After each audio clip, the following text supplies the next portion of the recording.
What can I let go of that isn't necessarily a bad thing? It's just the thing that I may not need anymore. I relate to that so deeply, so authentically.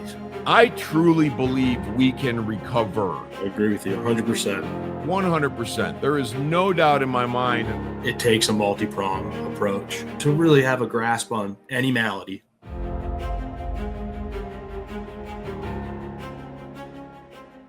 Today, my guest is Mike Coyne. Mike is the founder of CureVine, a private practice focused on an evolving and multi-pronged approach to treatment. He is an individual counselor and a family addiction specialist who has been in recovery himself for 8 years. Prior to his current work, Mike spent 15 years in NFL and NCAA football as a coach and a scout. Welcome, Mike. Good to see you again, man. Good to see you too, man. Been looking forward to talking to you. Yeah, I was as well. I'm happy we're here, and you know, I know we've spoken before. We talked about a whole ton of things, and you know, we're gonna get after it again here for about 35 minutes. But to start off, and the question I like to ask is, tell me about an event or a time in your life that caused you to show up for your life in a different way. That's a really good question to start off, because that's obviously that is something that I've failed to do for so much of my life, you know, that it's very poignant to me, the times that I've been able to. First thing that comes to my mind is, and I don't need to get into a ton of detail about it, but recently, as you mentioned, my background was in football for so long, and obviously hugely attached to that emotionally, just a passion, huge passion of mine.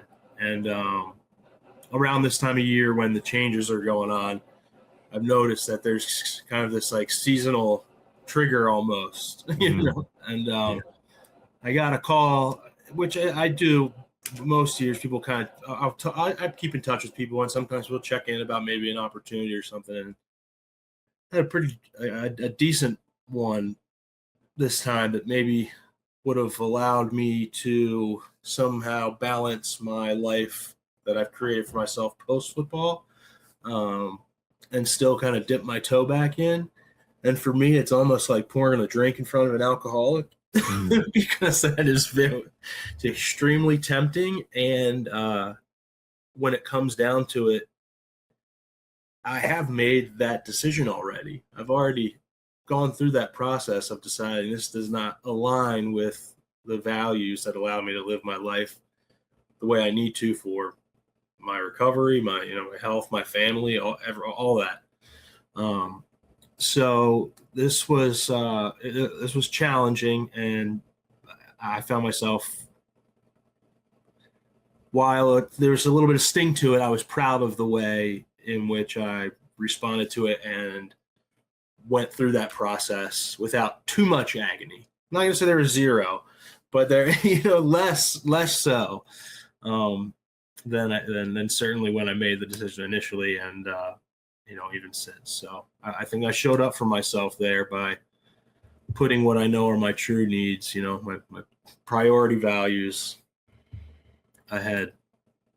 That's great, Mike. And I think it's so easy to get caught up in, we make these decisions for ourselves and like, oh, well, okay, fine, that's over. So let's just throw that in the rearview mirror and forget about it. And you know what? Things that affected our lives and things that we spent so much time doing, it's just not that. It takes time to sort of unplug, right? It takes time to feel differently about it, but and that's what's in the rear view. But then, going forward, I've got all of this stuff in my windshield.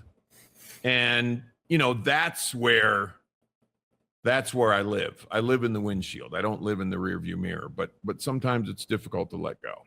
I don't know if there's by chance I've made a post today on Instagram, which I'm not great about doing frequently, but I post one, but you're going to have to check it out after what you just said.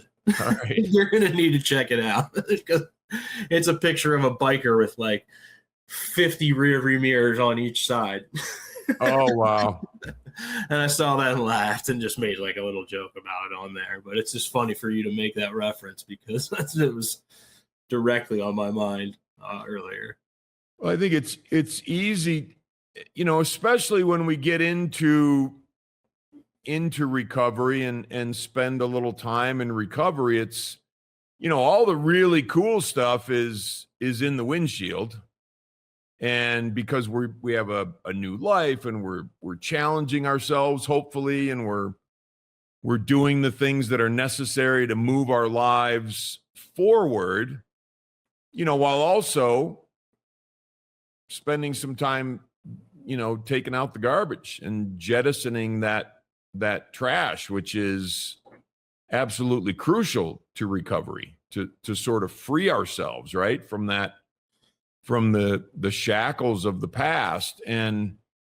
But I also, as I think about that and spent a lot of time doing that, and things still come up, and it's been a long freaking time.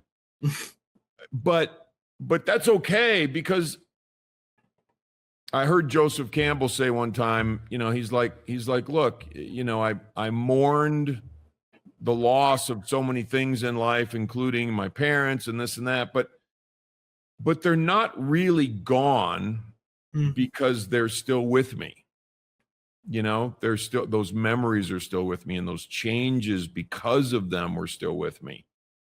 And so it's okay to take some of that stuff in the rearview mirror and it's still going to be with us. It's just a matter of how connected to it we are. Do you find that to be true? I find that absolutely to be true.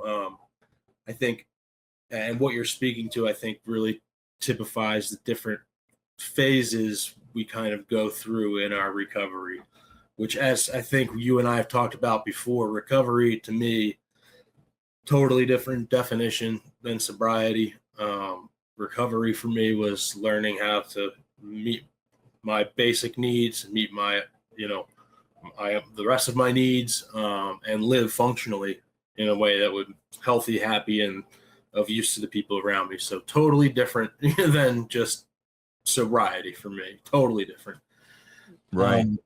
And in doing that, there is, look, why do we get into recovery? Because we're making a change, right? Because obviously there was something about the way we were living our lives that was not meeting our needs or fulfilling us in some way, or maybe every way. In a lot of cases, it's usually pretty insidious.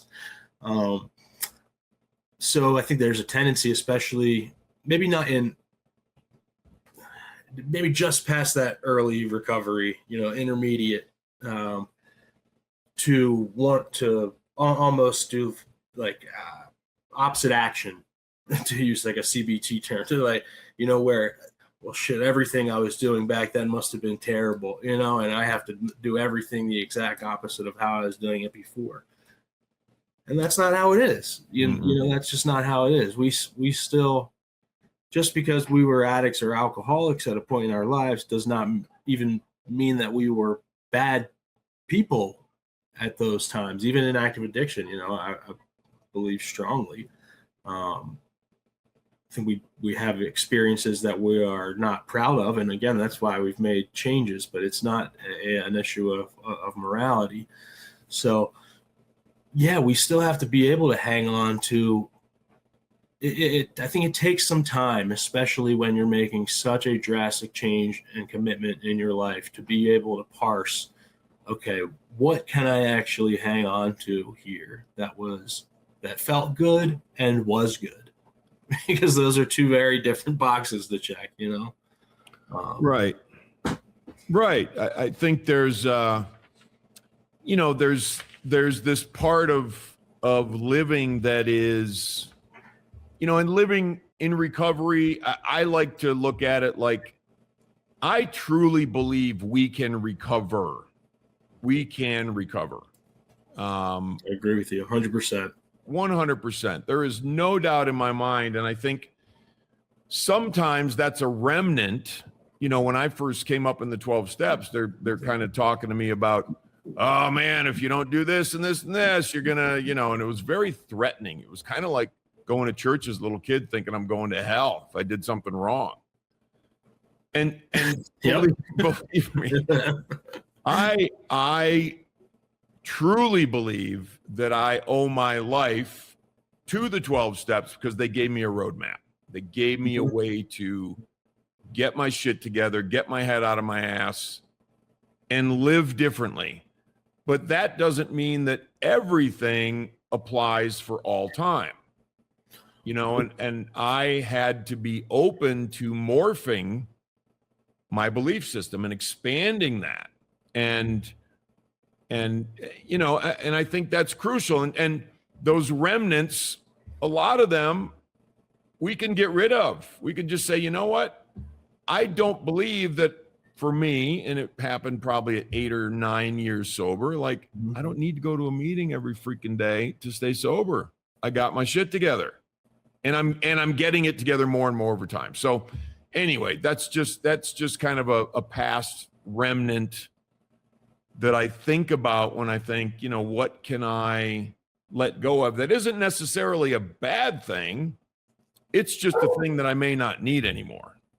Absolutely. I mean, I believe a sign of our health, our biological, psycho, and social health is to have to be in some state of evolution, throughout our lives, that we're constantly evolving. And obviously the rate of that varies throughout our life. But I think if when we're really stuck in just a period when it's total stasis for a prolonged period, I think that usually isn't very, very healthy. I'm curious because the way you spoke about what the 12-step program meant to you, and the way that the principles influenced you in terms of giving you a roadmap and how your needs evolved over time.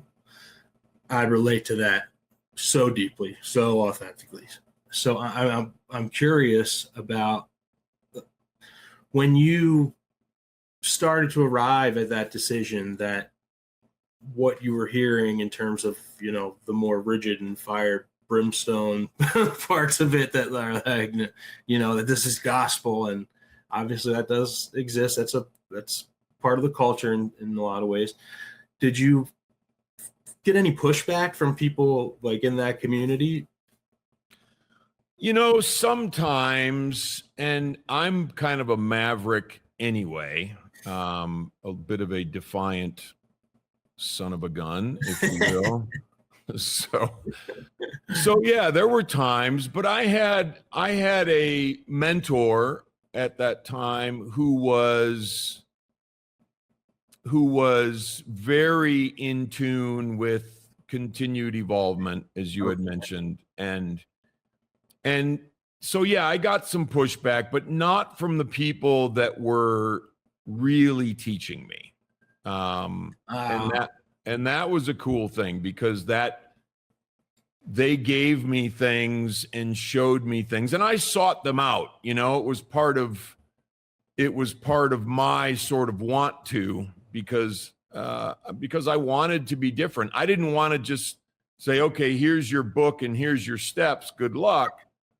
I wanted to be better, man. I wanted to do something with this time that I'm running around the planet, So anyway, that was a part of me changing, and once you get a feel, and I think it's important for people young in recovery to understand that you can start to trust yourself at a point where you can listen to what's in here, not necessarily what's in here, but what's in here, and trust that, increasingly over time. And then you'll come to a point where this runs your life and makes decisions for you and leads and, all that sort of thing. So, and I think that's important for people to understand that evolving is, we don't have to just listen to the fire and brimstone or the great stuff or the medium stuff. We can start to listen to this. And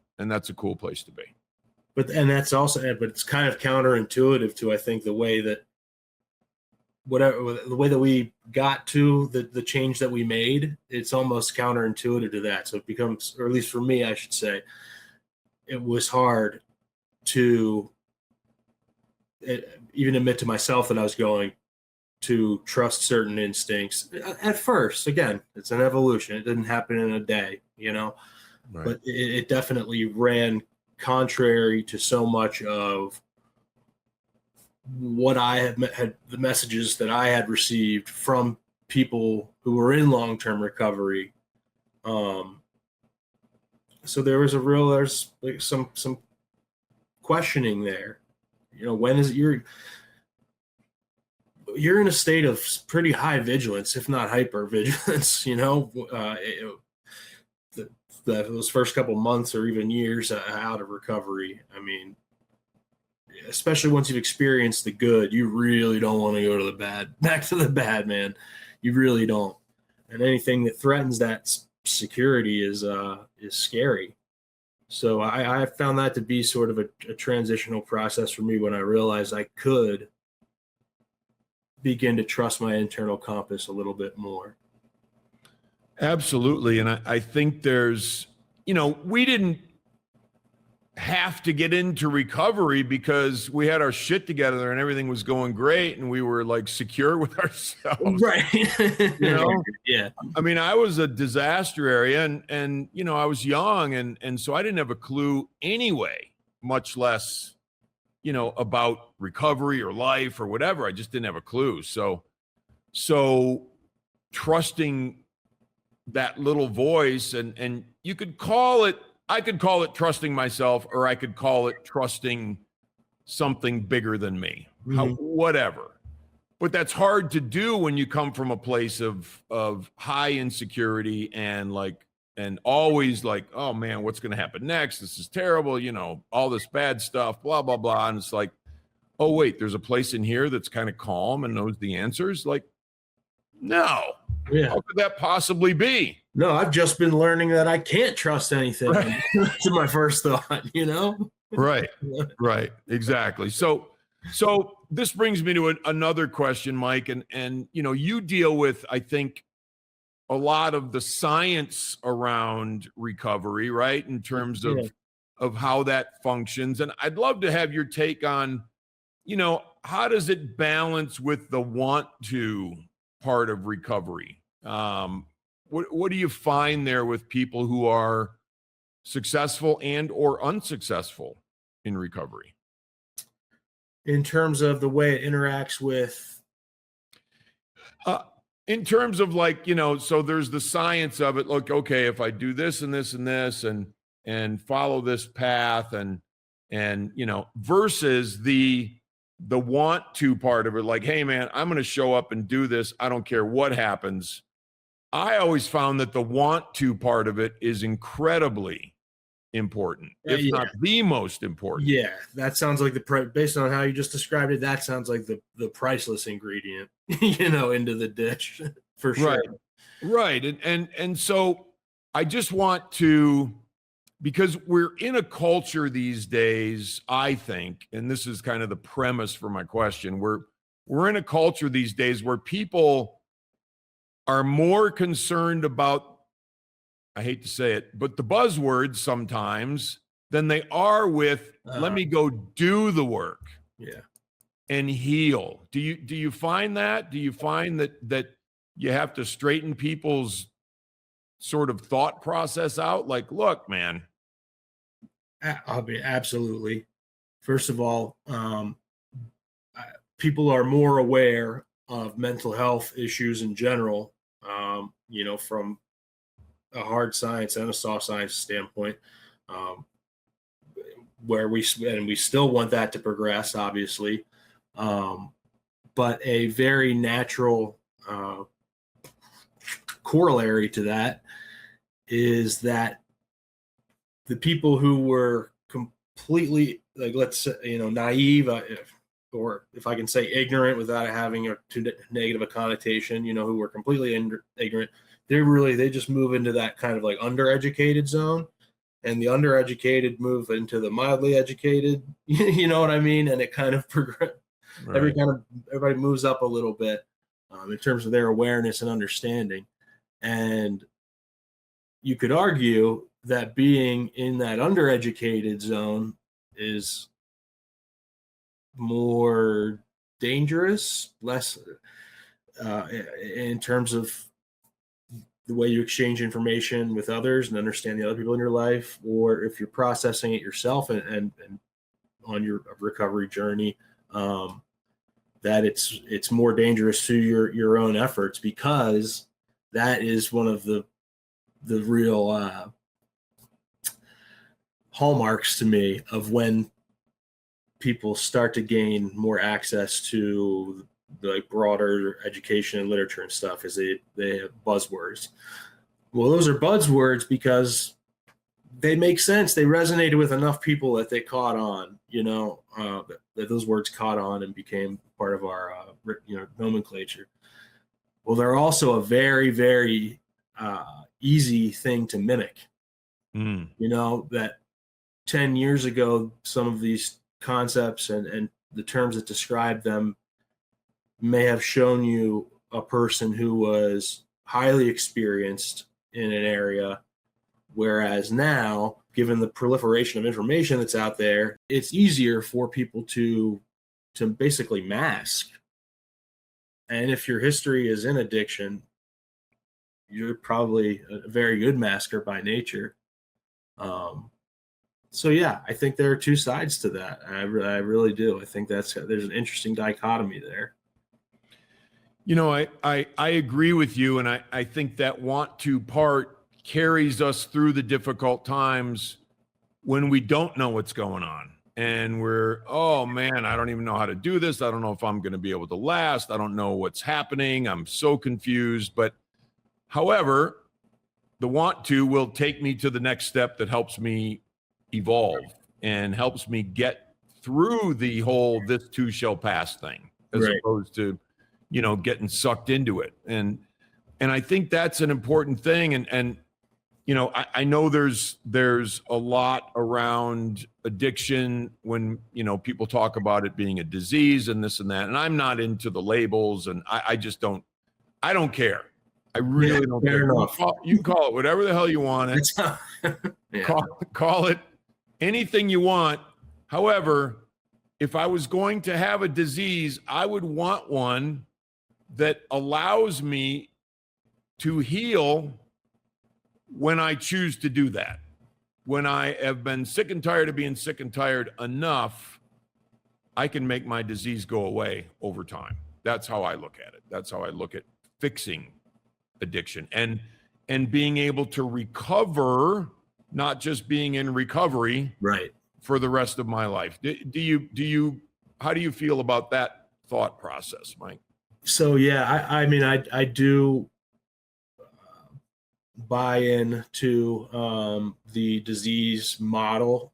However, I do think it also has gotten us, meaning like people in recovery or people in treatment, into some sticky situations in terms of how we process that and treat things.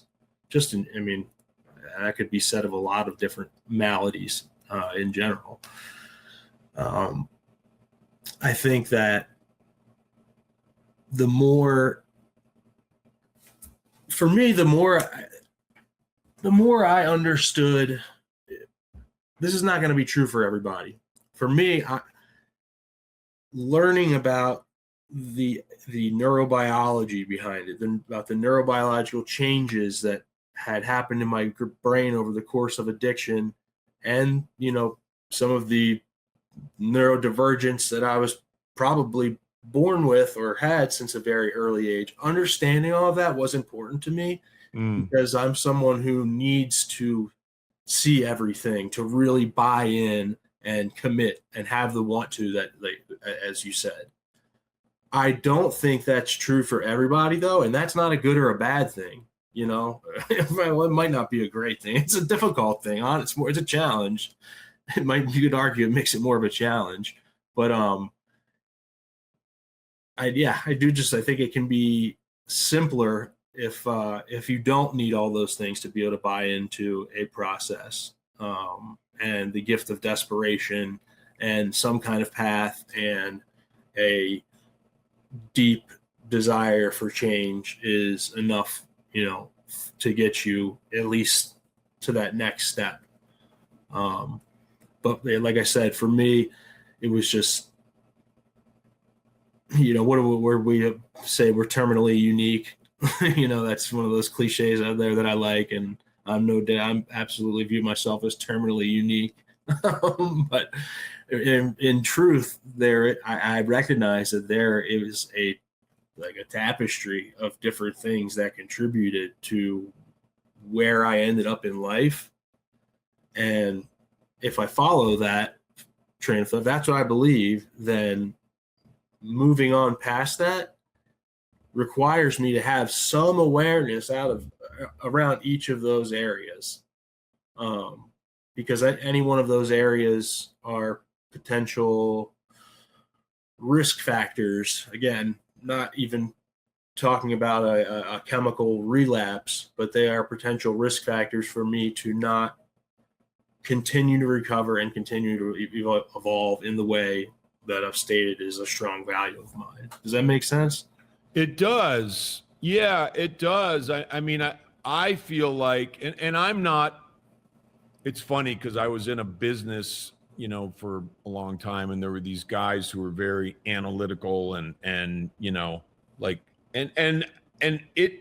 I'm a firm believer. It takes everyone to make the world go around. It takes absolutely everyone. And I thank God for the rocket scientists and the regular scientists and people who do all that stuff that I would not be willing to do. Because I'm just not built for that. I'm built for, okay, let's dive in. Let's swim around. Let's, we can simulate. I'll probably simulate drowning because I'll be drowning in all the stuff while I'm splashing around trying to change things. And that's completely cool. I just have this sort of cowboy thing. But I appreciate people who think about it the way that you do, Mike, because it takes that in many instances, to develop the want to, or to understand which direction to go with the want to. And I think that's a very cool thing. One thing I do want to say is however anyone decides they want to recover, I don't care. Just recover. Yeah, absolutely. Just recover. And that, so is there a time we could say, oh, I am recovered? I don't know. I don't know if that, again, yeah, like you said, I don't care. I'm not worried about the label. Right. It doesn't matter, in that regard. But as you just mentioned, am I continuing to evolve and move myself forward? And that's the crux of the matter. Because as you also mentioned earlier, there's no such thing as static. I really believe that we're either moving forward or we're moving backward. And yeah, and I think that's because static to me would be moving backward. Yeah, that's a total. Philosophically, I totally agree with you. Yeah, if I'm not moving forward. So, all right, cool stuff, man. I like this because I want people to have 1,000 ways to think about recovery, and different ways to perceive it and dive into it at whatever level. The only thing that I would say is when you're diving in, give it everything you got. And that's, whatever that is, however you decide to do it, abandon yourself to the process. And I feel like that's what we both did, right? And just maybe in different ways. Yeah. Well, I think we both had open minds, obviously to some extent, and I think I'm just going to say real quickly, I think why one of the reasons that works for me is because what I see from the people with whom I work on a daily basis, and I mean, just as a huge trend, especially an emerging trend in age group, is an overemphasis on the biological. And as you know, I very strongly believe in a biopsychosocial approach, a multi-pronged approach to treatment. So there's like this balance for me, that I am very interested in and compelled by and needed to understand some of the, hard science stuff, which relates to biology and psychology, obviously. But I have a very strong, it's almost like a pet peeve when people are overly focused on the biological, because I believe so strongly that it takes a multi-pronged approach to some extent for people to really have a grasp on, I would argue, any malady, so that I think that's why that works for me, is that there's a little balance in there. Yeah, I couldn't agree more. I really couldn't. I mean, I liken it with my simple explanations of things. It's just how I perceive life is like, okay, what's the most basic thing how can I grasp this, in a way that really makes sense to my life? And I look at it like it's the same thing, body, mind, heart, and soul. If I'm not treating all of those aspects of me in some way, I'm leaving something on the table. Absolutely. And maybe some big stuff on the table that needs to get addressed. Absolutely. I mean, there's just, I can make a counter argument. I can play devil's advocate for just about anything. I like it because I'm kind of like you, I think, in that, like, whatever you want to call it, maverick or rebellious or whatever, I have that in me for sure. But I can't make an argument against my view in that respect. That is one of the few things on which I feel pretty absolutist, that it takes, again, just multi-pronged, however you want to break it down. For sure. When you look at people, and if you sort of examine yourself and your life and the people that you've worked with over the years and seen, and in recovery or not in recovery or whomever, right? And this is something that happened to me, but I had a definition of success when I was younger, say in my 20s. Yes. And then all this shit happened. And now I'm not in my 20s anymore. And I have a very different definition of success. Have you found that to be true for you? And how would you portray that? I mean, I'm sure, if people are watching rather than listening, they can see the way I'm reacting to you even saying that, of how strongly that I do relate to that. My definition of success, I would say, my ill-conceived definition of success, I would say it was one of the primary drivers of my addiction and one of the primary enablers, because the way I viewed success, was, first of all, extremely self-centered, extremely superficial. It was really, and for me, when my life became pretty myopic by working in football, for that long, that the things that signified success for me also became very narrow in scope. And that cheated me out of a lot. And I say cheated me, it didn't happen to me. I did those things. I lived with that mindset and reinforced it for myself. But it took some time and some very deliberate reprogramming of my mindset and I believe my neurobiology in terms of what gives me reward, and